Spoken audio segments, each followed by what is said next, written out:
Hey, it is January 2020. The other day I was watching a video on the internet and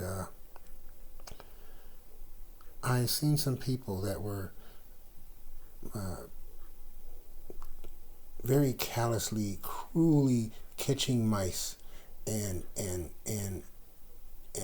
freeing them to fend for themselves off in the wild. Uh, and in this time of political correctness and everything else, I have a different take on it. Um, I want the mice to be treated with compassion and respect. And oh my fucking foot! I have this nerve problem.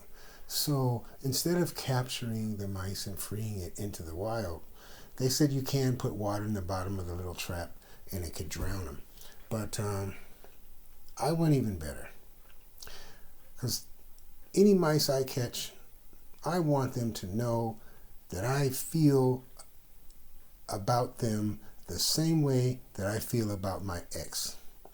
Therefore, you won't be set free to fend for yourself in the wild. You will be very mercifully just kind of uh, uh, put in a state of perpetual relaxation. So instead of water at the bottom of my mousetrap, um, I want my mouse to know that I care about them so much that I went through the trouble of making a little sort of a Vietnamese bungee box. And there are sharpened toothpicks down at the bottom. And just to make it interesting, there's some brand new razor blades that I got from Home Depot. Here's my ramps. This wheel doesn't turn free enough. I'm going to make two. One's going to be a liquid one, and one's going to be the bungee box. And then I'm going to make a third one for electricity. But anyway, this is the theory. Relatively easy to make, but I'm in a lot of pain, so it took me a couple hours, but only cost me about $2. But I'm really, really excited about the bungee bottom. If you haven't seen these, just look up any trap box on YouTube. And yeah, I can't wait. Anyway, yeah.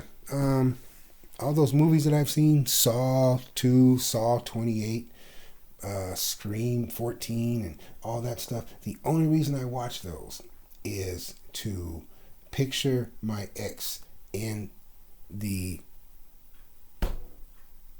victim scenario. And I've been doing it for as long as we've been broke up, which is probably 10 or 12 years now. And it's very, very good therapy. Very good therapy. I won't be the stalker guy. And as much as I loved her, I won't be the, hey, if I can't have you, no one else can have you guy. I don't do that. I just think that's just, you go through your denial, you go through your anger. I even went through my swallowing my pride. I went through my begging and pleading, and I realized how pathetic that shit is and how it looked. And you just have to let go and say, hey, man, go away. You don't love me? Go away. It's simple. It sucks when you love somebody, though, and you tell them to go away, and they don't go away. That's why the release valve of the bungee box. This would be so great, life size, for her to just like, I don't know what you'd use for bait. Just,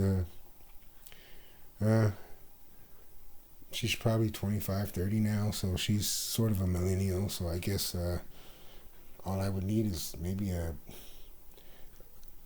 couple 20s on the ground and a selfie camera, and that would be all the bait she'd need. She'd walk right into it and fall right into the bungee. Okay, anyway, I gotta go. I probably might not load this, but if I do, I don't get anything monetary from any social media, so you global warming, social justice, climate control Maniacs. You take your Green New Deal and stick it the fuck up your ass, man. I mean that. Fuck you. I say that with the utmost sincerity and compassion. Have a nice day.